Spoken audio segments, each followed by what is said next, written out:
Going into an M. Night Shyamalan movie at this point is kind of expecting a miss more than a hit, because he doesn't have the best track record, and especially after the letdown, to most people anyways, that was Glass, which was supposed to be the grand finale to some of his best movies, honestly. I think arguably you could say that Unbreakable is his best movie, and Split would kind of be somewhere in that top 2, top 3 for most people, right?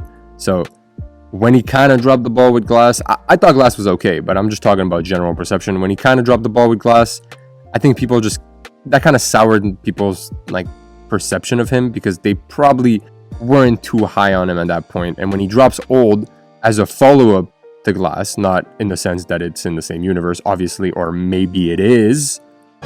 What a twist! When he drops Old as as his next movie following Glass, I don't think people are too interested in it, just because it's another M. Night Shyamalan movie. And again, Glass was a letdown for most people. But I'm here to tell y'all should watch Old.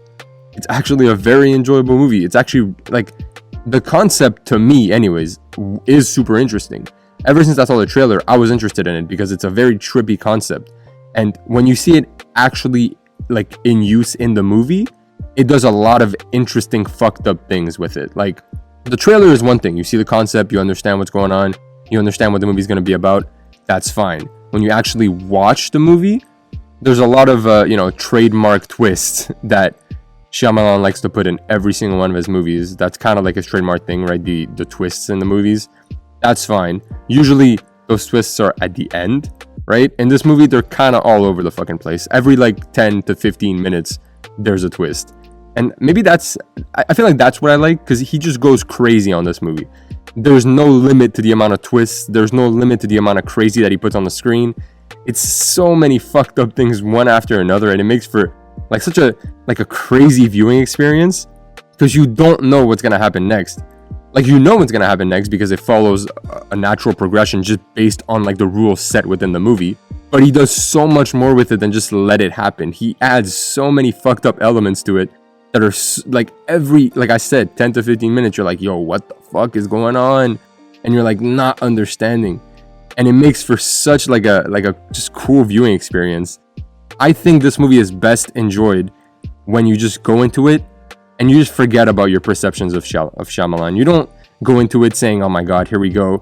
Like, you need to be more critical of him because of all his bad movies that he's put out and stuff. Just go into it, enjoy it, have a good time. I honestly think that it's worth the time to go see the movie. I honestly think it's worth your money. It's worth it. It's worth it.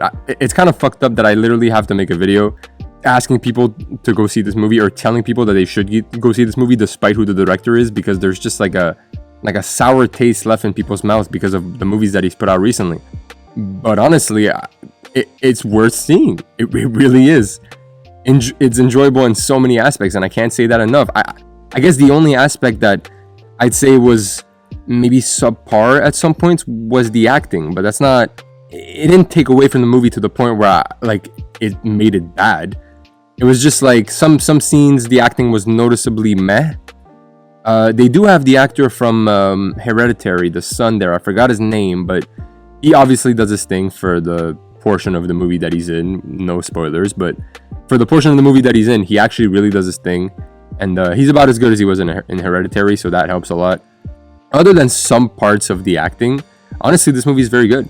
Again, like I said, for the millionth time, very enjoyable. And for that reason, if I had to give it a note, I think I would give it a B+ or an A-, obviously. I think, okay, wow, I'm gonna settle on one. I guess I'll give it a B+.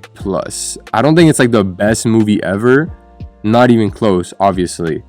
But it's such a fun movie if you just go in there and not expect anything. If you just go in there and expect to have fun and expect to just like see some fucked up shit and not expect an Oscar-winning movie, I promise you'll have a better time than if you go in there just hating on Shyamalan off the rip.